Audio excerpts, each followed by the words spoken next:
Oke, assalamualaikum warahmatullahi wabarakatuh. Oke, hari ini berjumpa lagi dengan saya Muhammad Ramadan dalam mata kuliah akuntansi pengantar 2. Oke, sebelum kita membahas mengenai materi pada hari ini,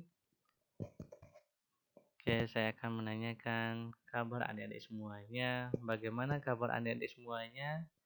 Semoga adik-adik semuanya dalam keadaan sehat walafiat. Amin ya rabbal alamin.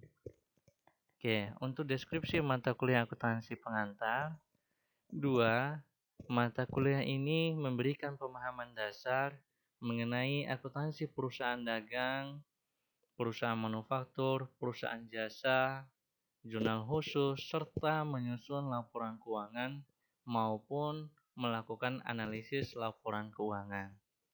Nah, mahasiswa setelah menyelesaikan mata kuliah ini, mahasiswa diharapkan memiliki pemahaman dan pengetahuan tentang dasar akuntansi keuangan sehingga mahasiswa dapat menyusun laporan keuangan perusahaan jasa, perusahaan dagang, dan perusahaan manufaktur. Nah, kemudian learning outcome-nya, mahasiswa dapat meningkatkan kemampuan dalam memahami dan menjelaskan konsep akuntansi perusahaan dagang, perusahaan manufaktur, perusahaan jasa, sehingga mahasiswa dapat melakukan proses pencatatan akuntansi sampai dengan menyusun laporan keuangan. Nah, itu adalah kompetensi yang akan didapatkan oleh mahasiswa ketika selesai mengikuti perkuliahan akuntansi pengantar 2. Oke, pada hari ini kita akan membahas materi mengenai pengendalian internal. Ini materi yang sangat bagus. Pengendalian internal itu sendiri merupakan proses yang dilakukan atas amanat dari dewan direksi, manajemen dalam suatu organisasi yang tujuannya untuk melindungi aset serta memastikan kepatuhan pada hukum dan peraturan yang berlaku.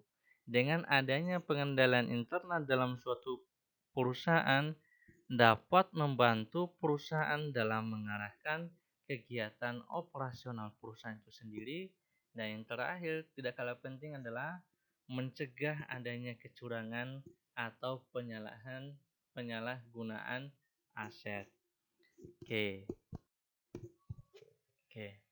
Pengendalian internal itu sendiri merupakan suatu metode atau tindakan yang saling berkaitan yang diterapkan dalam suatu organisasi dengan berbagai tujuan. Seperti saya sampaikan pertama tadi adalah untuk mengamankan aset. Mengamankan aset perusahaan dari apa? Dari orang-orang yang tidak bertanggung jawab. Nah, kemudian yang kedua yaitu dapat meningkatkan keandalan catatan akuntansi. Kenapa bisa begitu? Karena setiap hari dilakukan pengontrolan sehingga karyawan dapat melakukan pencatatan setiap terjadinya transaksi sehingga informasi yang didapatkan oleh perusahaan bisa dipercaya. Nah, kemudian yang ketiga, dengan adanya pengendalian internal yaitu dapat meningkatkan efisiensi operasi perusahaan itu sendiri. Yang kemudian yang ketiga adalah bisa memastikan kepatuhan pada hukum dan peraturan yang berlaku. Nah, di dalam perusahaan dalam penyusunan laporan keuangan ada standar yang melekat di dalamnya yang harus diikuti oleh perusahaan, yaitu standar akuntansi keuangan. Oke, ini ada beberapa elemen dalam pengendalian internal. Ada 5 elemen dalam pengendalian internal. Yang pertama adalah lingkungan pengendalian. Kemudian yang kedua adalah penilaian resiko. Yang ketiga, aktivitas pengendalian. Yang keempat, informasi dan komunikasi. Dan yang terakhir adalah monitoring. Nah, dari kelima ini kita akan bahas satu persatu. Ya, kita akan bahas bersama-sama mengenai lingkungan pengendalian.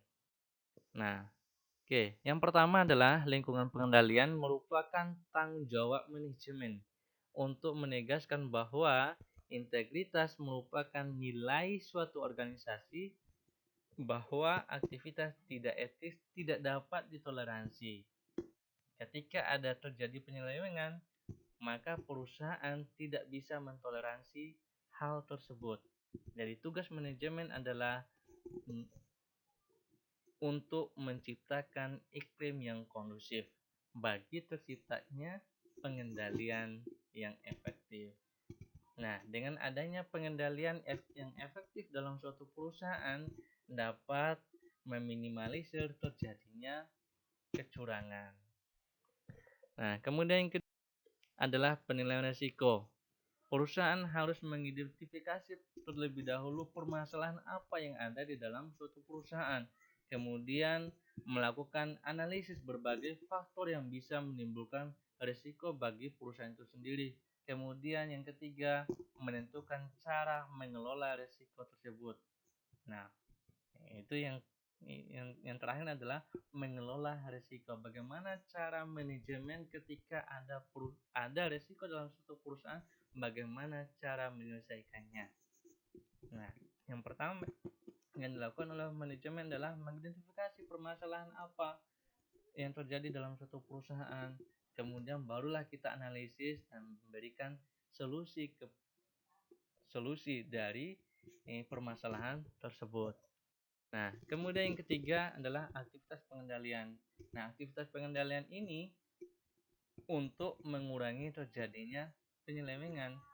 Nah, jadi manajemen itu harus merancang kebijakan dan prosedur untuk menghadapi resiko tertentu yang dihadapi oleh perusahaan. Jadi sebelum itu manajemen harus membuat itu prosedur atau aturan sehingga bisa mengurangi terjadinya penyelewengan pada aset perusahaan.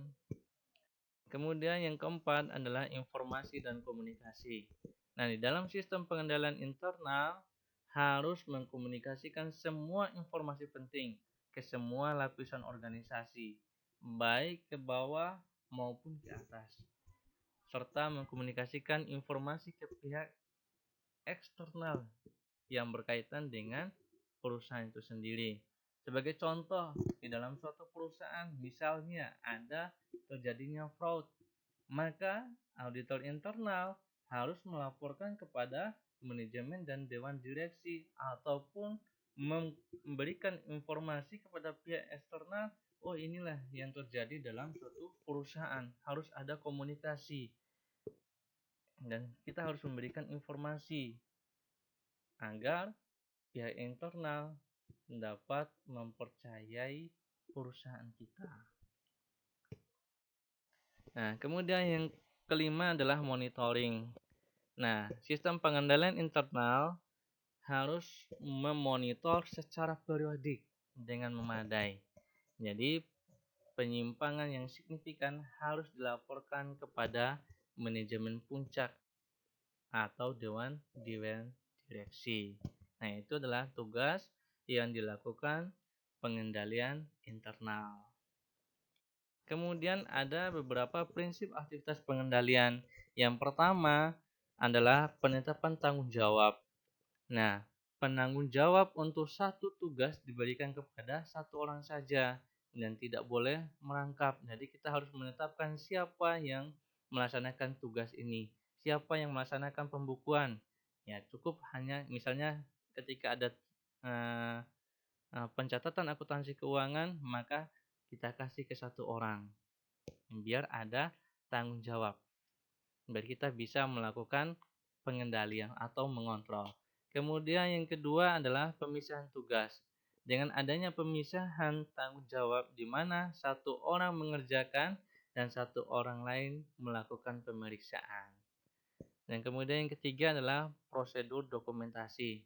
Nah, di dalam perusahaan dokumen itu merupakan bukti yang sangat kuat atas suatu transaksi. Misalnya perusahaan membeli kendaraan, maka buktinya adalah struknya, struk pembelian kendaraan. Itulah yang harus disimpan oleh perusahaan sebagai bukti yang kuat atas pembelian barang. Ketika ada auditor yang melakukan monitoring, oh ada transaksi pembelian kendaraan, mana buktinya? Nah, ketika ada bukti yang kuat atau yang bukti yang real, kita bisa dengan enteng inilah bukti yang kita melakukan pembelian barang atau pembelian kendaraan. Nah, kemudian yang keempat adalah melakukan pengawasan fisik. Nah, untuk apa sih kita melakukan pengawasan fisik? Tujuannya apa? Yang pertama, tujuannya adalah mengamankan aset melalui keakuratan pencatatan akuntansi. Kemudian yang kedua, bagaimana cara kita melakukan pengawasan fisik? Itu kita harus mengunci gudang dan lemari, penyimpangan persediaan dan catatan yang lain. Kemudian yang ketiga, meletakkan uang dan dokumen penting lainnya pada safe deposit atau tempat yang aman. Nah, ini adalah salah satu aktivitas pengendalian yang dilakukan oleh perusahaan. Dan kemudian yang kelima adalah verifikasi internal secara independen. Nah, tujuannya apa? Adalah melakukan proses review, kemudian melakukan perbandingan dan rekonsiliasi atas suatu informasi dari dua sumber. Jadi kita misalnya ada perbedaan pencatatan, maka kita harus merekonsiliasi. Nah, kemudian yang keenam adalah pengendalian sumber daya. Nah, tujuannya apa? Kita akan melakukan rotasi tanggung jawab karyawan dan mengadakan liburan untuk karyawan dan lain-lain sebagainya untuk mengurangi terjadinya penyelewengan. Nah, itulah beberapa prinsip aktivitas pengendalian yang dilakukan oleh perusahaan. Nah, di dalam pengendalian internal itu pasti ada manfaatnya.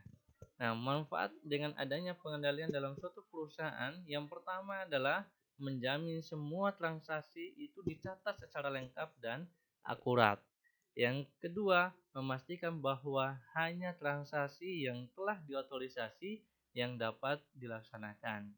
Yang ketiga, menjamin semua transaksi didukung dengan dokumen yang memadai sesuai dengan apa yang dilakukan oleh perusahaan. Dan yang keempat adalah menjamin bahwa semua aset dan kewajiban telah ditetapkan dengan benar. Yang terakhir adalah meminimalkan risiko terjadinya kecurangan dan penyalahgunaan aset perusahaan. Mungkin Bapak Ibu tahu penyebab terjadinya kecurangan.